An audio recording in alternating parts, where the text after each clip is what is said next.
the things that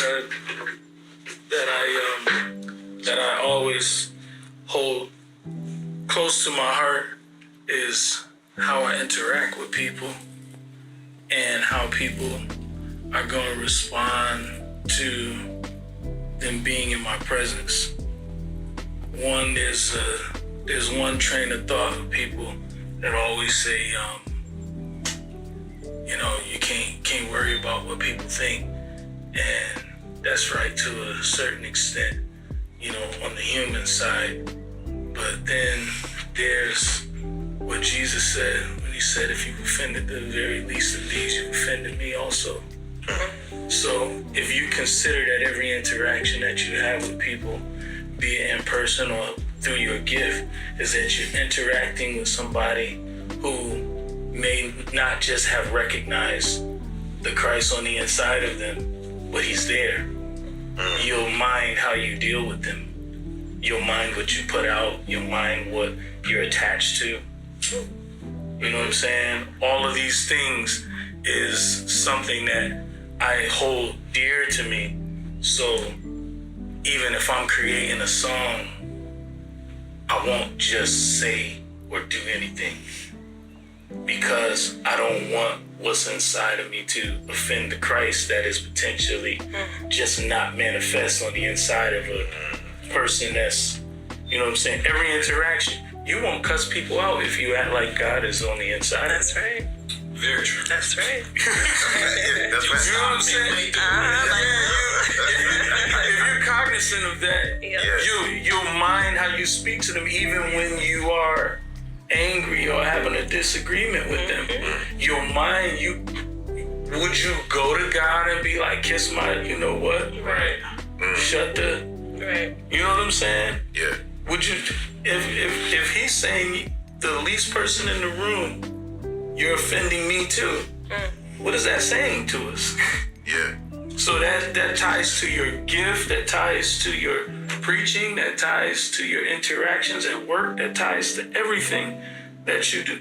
You're doing this as you're just trying to get someone to recognize the Christ on the inside of them, so that they will begin to honor what's on the inside of them. That's what we're trying to get people to do. Yeah. And so that's the approach that I take to everything, and that's one of the things that brought about this season that I'm in, is because when I was in the hospital for those 9 months last year, I was aware, because of how I conduct my life, I was aware that these people are watching me. And they're watching how I go through. They're watching how I react to bad news. They're watching how I react to good news. And that in turn inspired people to want to be involved in whatever I'm doing. Yeah. You know what I'm saying? Yeah. That's the key. It's no goodness of my own. It's just the fact that I'm really out here like, God, you got to get the glory out of this somehow, because I don't know what's going on. Yeah. And so, you taking me through this, you taking me through this season. These people are watching me. And it even culminated to one night, one of the nurses stopped at my room door and asked me, could she do her, they got the rolling computers all around the hospital. She said, can I do my work in your doorway? Do my reports? I was like, sure. She was like, if it bothers you, I won't, but every time I come by here, there's peace in here. Jesus. So I'd like to, if I can just, because I can't get work done anywhere else on the floor on this unit.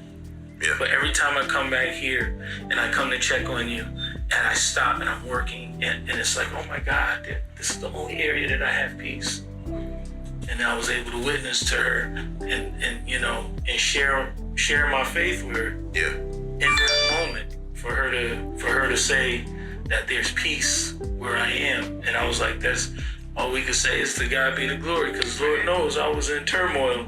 Yeah. Personally. Yeah. But his peace was still surrounding me. And that's what it's all about. I realized at that moment when she said that to me, it was like, This is part of the reason why I'm here, why I'm going through this.